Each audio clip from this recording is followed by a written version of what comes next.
चाणक्य कौन थे?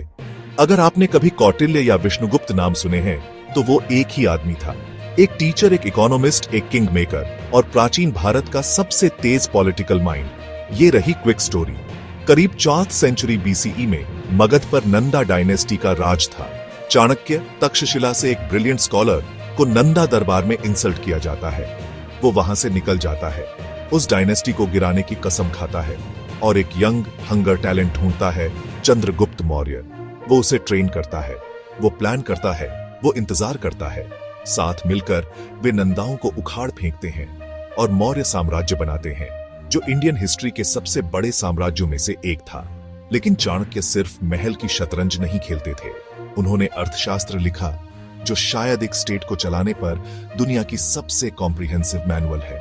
Tax, trade, war, जासूस, वेलफेयर, जस्टिस, हर पेज एक सिविलाइजेशन के लिए सीईओ प्लेबुक जैसा है।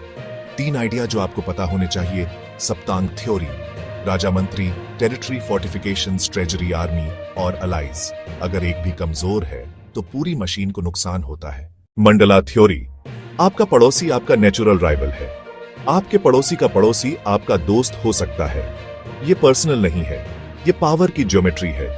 दंड और धर्म, जब जरूरी हो तो फोर्स का इस्तेमाल करें, लेकिन उसे ड्यूटी और ऑनर्डर में बांधें। चाणक्य का मानना था कि महान लीडर्स को 3 चीजें चाहिए: शार्प इंटेलिजेंस, रूथलेस रियलिज्म और शांत डिसिप्लिन। उनका रूल: बोलने से ज्यादा ऑब्जर्व करो, टैलेंट को जल्दी रिवॉर्ड करो, करप्शन को और तेजी से पनिश करो। क्या वो जासूसों पर भरोसा करते थे? बिल्कुल। उन्होंने मार्केट्स, टेम्पल्स, टैवर्न में नेटवर्क बनाए जहां लोग बात करते हैं।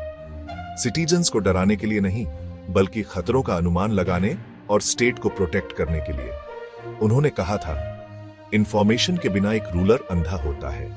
पैसे का क्या? चाणक्य ने फेयर, एफिशिएंट टैक्स पर जोर दिया, ताकि सड़कें, पोर्ट्स, सिंचाई और डिफेंस बन सकें, लेकिन इतना भारी नहीं कि सिटीजन्स टूट जाएं। प्रोस्पेरिटी ही नेशनल सिक्योरिटी है। क्या वो एथिकल थे या सिर्फ टैक्टिकल? दोनों। उन्होंने शांति पसंद की, लेकिन वॉर के लिए तैयार रहे। उन्होंने जस्टिस को वैल्यू दी, लेकिन ह्यूमन नेचर को समझा। उन्होंने पावर की पूजा नहीं की, उन्होंने उसे स्टेबिलिटी के लिए इंजीनियर किया।